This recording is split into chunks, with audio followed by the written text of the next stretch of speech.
प्रश्न 33।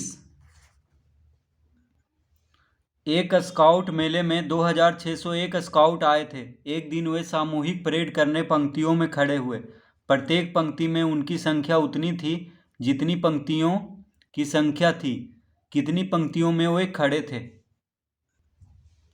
तो कुल स्काउट कितना है यहाँ पे?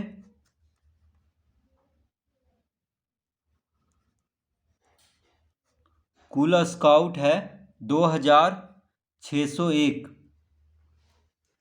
अब कह रहा है कि प्रत्येक पंक्ति में उनकी संख्या उतनी थी जितनी पंक्तियों की संख्या थी। कितनी पंक्तियों में वो खड़े थे? तो 2601 का वर्गमूल निकालेंगे गुणनखंड विधि से।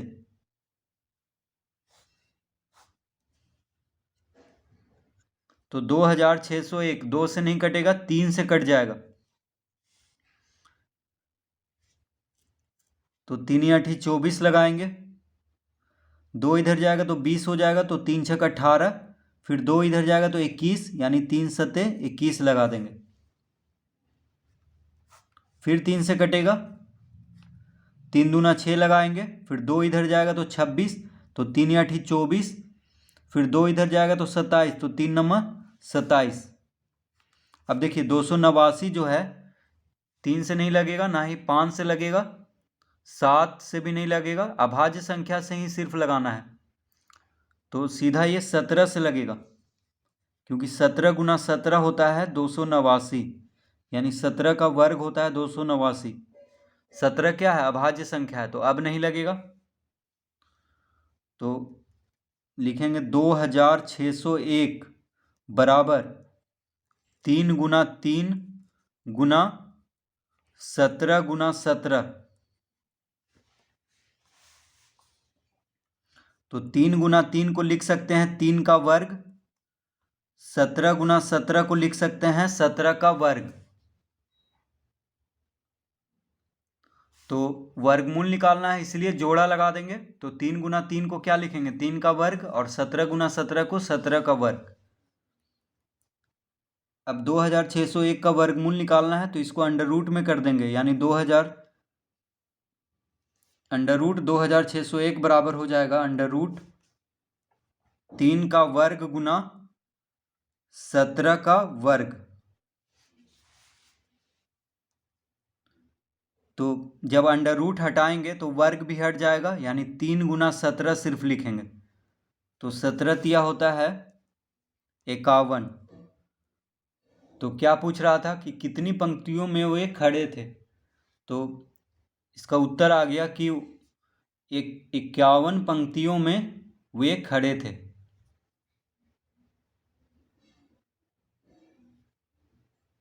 तो लिखेंगे अतः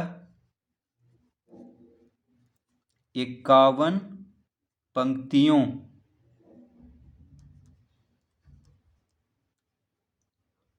पंक्तियों में वे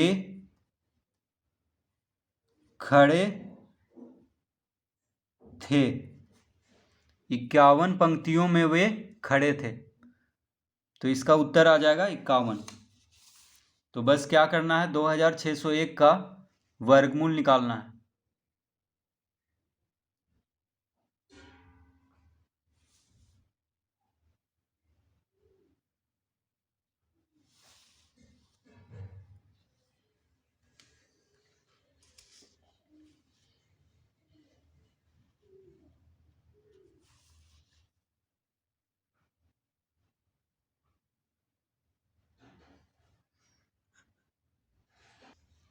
प्रश्न 34।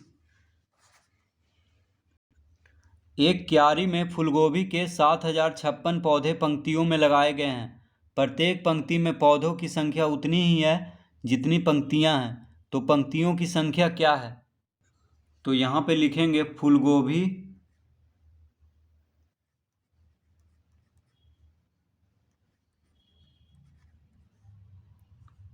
फूलगोभी के कुल पौधे फूलगोभी के कुल पौधे कितना है? 7056। तो कह रहा है कि एक क्यारी में फूलगोभी के 7056 पौधे पंक्तियों में लगाए गए हैं और प्रत्येक पंक्ति में पौधों की संख्या उतनी ही है जितनी पंक्तियां हैं। तो पंक्तियों की संख्या क्या है? तो क्या करेंगे, यहाँ पे 7056 का वर्गमूल निकाल देंगे। तो 7056 का वर्गमूल निकालेंगे गुणनखंड विधि से। तो 2 से देखिए कट जा रहा है 7056। तो 2 तिया 6 लगाएंगे, एक इधर गया 10 हो गया तो 2 पचे 10, फिर 2 दूना 4 लगा देंगे, एक इधर गया 16 हो गया तो 2 अठी 16। फिर 2 से लग रहा है 2 गुना 1 2, एक इधर गया तो 15 हो जाएगा तो 2 सत्ते 14 लगाएंगे, फिर एक इधर गया तो 12 हो जाएगा तो 2 छक 12 और 2 चौके 8। फिर 2 से लगेगा 2 अठी 16, एक इधर गया 16 हो गया, 2 अठी 16, 2 दूना 4। फिर 2 से लगाएंगे 2 चौके 8, 2 चौके 8, 2 गुना 1 2। अब 441 है, 2 से नहीं कटेगा, 3 से कट जाएगा। 3 गुना 1 3 लगा देंगे तो एक इधर गया 14 हो जाएगा तो 3 चौक 12 लगाएंगे, फिर 2 इधर गया 21 हो गया तो 3 सत्ते 21। फिर 3 से लग जाएगा, 3 चौके 12, 2 इधर गया 27 हो गया तो 3 नम्मा 27। अब 49 जो है 3 से नहीं कटेगा, ना ही 5 से कटेगा, 2 से भी नहीं लगेगा तो सीधा 7 से लगाएंगे। 7 सत्ते 49 होता है। 7 क्या है? अभाज्य संख्या है, तो अब नहीं लगेगा। तो 7056 का गुणनखंड इस तरह से कर लेंगे। तो लिखेंगे यहाँ पे 7056 बराबर 2 गुना 2 गुना 2 गुना 2 गुना 3 गुना 3 गुना 7 गुना 7।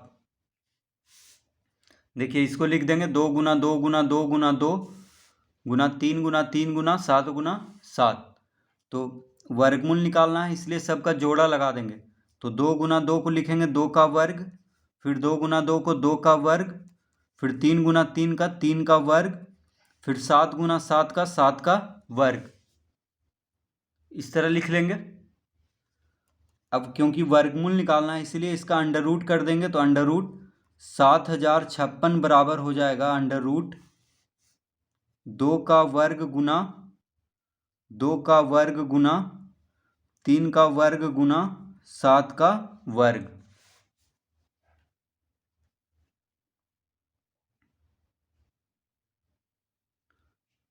तो जब अंडर रूट हटाएंगे तो सबका वर्ग हट जाएगा। तो सिर्फ लिख देंगे 2 गुना 2 गुना 3 गुना 7, सबका वर्ग हट गया। तो कितना आ जाएगा? 2 गुना 2 4, 4 तिया 12, 12 सत्ते 84, यानी 7056 का वर्गमूल होगा 84। तो लिखेंगे यहाँ पे अतः, तो क्या पूछ रहा था कि पंक्तियों की संख्या क्या है? तो लिखेंगे अतः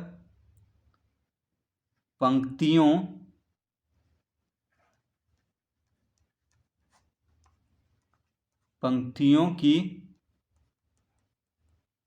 संख्या बराबर 84।